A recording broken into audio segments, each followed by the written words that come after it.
Olá, pessoal, tudo bem? Esse é um pequeno vídeo que eu estou encaminhando para vocês, comentando rapidamente a aula, perdão, a avaliação, certo, que vocês fizeram e que eu corrigi sobre pensamento político, né, filosofia política, os principais conceitos em Thomas Hobbes e em John Locke, numa perspectiva comparada e ainda levando em conta o contexto histórico, né, de um texto, né, que havia necessidade de construir uma dissertação, um texto dissertativo. Passei os comentários para vocês, tanto pelo e-mail, como pelo WhatsApp, o grupo WhatsApp, e estou reforçando com esse pequeno vídeo, certo? Então, a primeira coisa, quando a gente recebe uma prova, nós recebemos um documento público, né, porque vocês estão numa universidade pública, uma universidade federal. Então, você recebe um documento que é uma avaliação, você não pode mudar o modelo. Você não vai pegar, por exemplo, uma prova impressa e você vai alterar o cabeçalho, você vai jogar aquilo fora e pegar outro papel.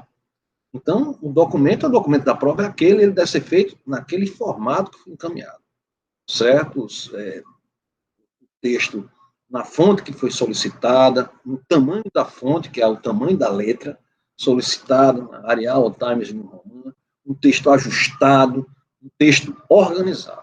Então, isso é colocado no enunciado de forma detalhada. Primeiro, um texto dissertativo. Vocês, né, se subentendem um estudante na graduação, mesmo que seja no primeiro período, que não é o caso de vocês, vocês já estão no terceiro, aí se exige mais ainda, é que saiba construir um texto dissertativo, né? Porque no Enem foi feito uma redação, um texto dissertativo, introdução, desenvolvimento e conclusão. A mesma coisa foi solicitado. Então, o texto ele tem que respeitar o modelo que foi enviado pelo professor, mantendo a estrutura.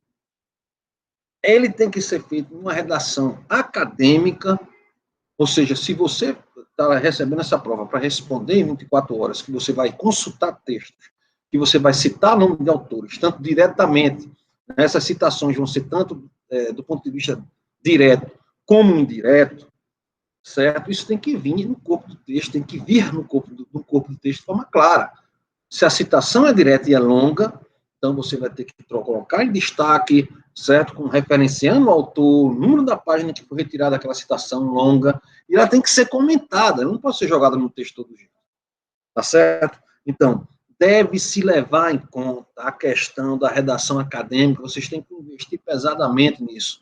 Cientista social ele não faz outra coisa a não ser ler, escrever e comentar.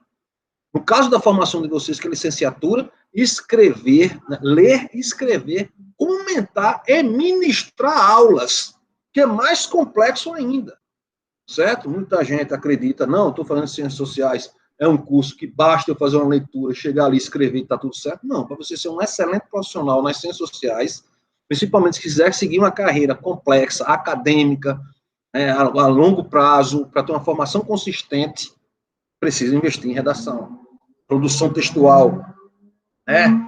A forma de utilizar as regras, né? As regras, tanto do ponto de vista da língua portuguesa, quanto do ponto de vista das regras técnicas de escrita, né? A famosa ABNT e tal. Então, isso deve ser seguido. E, por fim, né, o meu comentário aqui, por fim, é a questão conceitual. Vocês estão fazendo uma disciplina de teoria política. Né? No caso, a teoria política 1 é a teoria política moderna. A gente chama clássicos da política, né? Mas são clássicos da política da modernidade, ou seja, daquele conjunto de autores, principalmente os contratualistas, que surgem ali no final da Idade Média, início da Idade Moderna. Então, o contexto histórico precisa ser levado em conta. Vocês vão ser professores de sociologia, e história é uma das coisas mais fortes do sociólogo, tá certo? Então, deve se investir nos principais conceitos, entender bem os principais conceitos, para vocês terem uma ideia. Quando eu vou ministrar aula para vocês, eu nem sequer escuto as aulas que eu já gravei antes, porque cada leitura que eu faço, eu vejo uma coisa nova, eu percebo uma nova questão, um conceito ali que tinha passado batido. Eu, que sou um professor de 15 anos de carreira só no ensino superior, e que terminei há 10 anos meu doutorado. Então, se eu tenho que ler o texto toda vez que eu vou dar uma aula, o aluno tem que ler 10 vezes mais. Se eu mando um texto, ele deve ser lido no mínimo umas 5 vezes. Se eu tenho 2 textos, Hobbes e Locke, eu tenho que ler 10 vezes, certo? Pontualmente, fazendo anotações. A prova que foi enviada foram 24 horas, mas vocês tiveram horas e mais horas antes disso para ler, estudar, assistir às aulas, participar das aulas síncronas, que também são gravadas e dispostas, né, ficam disponíveis lá no YouTube. Ou seja, a ciência social e a tecnologia caminhando junto para dentro de vocês, para dentro da casa de vocês, celular de vocês e tal, para que vocês façam um excelente trabalho. Por isso que a correção é milimétrica. E demora por ser milimétrica.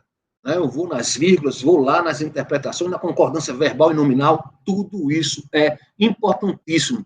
Para vocês terem ideia, eu sou acostumado a escrever artigos. Eu escrevo artigos com as minhas opiniões para os veículos de comunicação.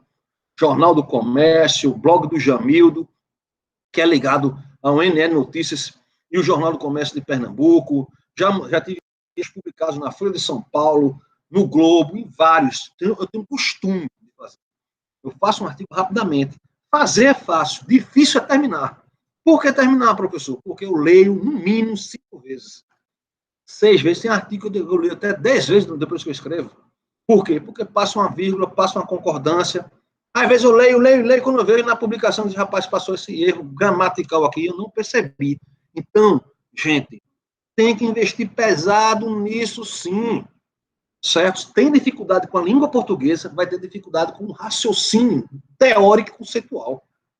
Uma das coisas mais importantes para você entender um conceito, a filosofia de um autor, inclusive tentando entender o seu contexto histórico, é o domínio, eu estou botando esse domínio entre aspas, porque ninguém tem um total domínio de nada, mas o domínio, ou seja, você ter uma boa relação com a língua portuguesa. É fundamental, com as regras de escrita, né? É fundamental para quem trabalha e para quem quer trabalhar com ciências sociais, certo? Então, são essas as minhas observações. Estão abertos sempre a questionamentos, certo? Das correções. Procuro ser incisivo, sim, nas correções, mas sempre mantendo um respeito e um diálogo com os estudantes, com os alunos. Ok? Até a próxima. Um grande abraço a todos.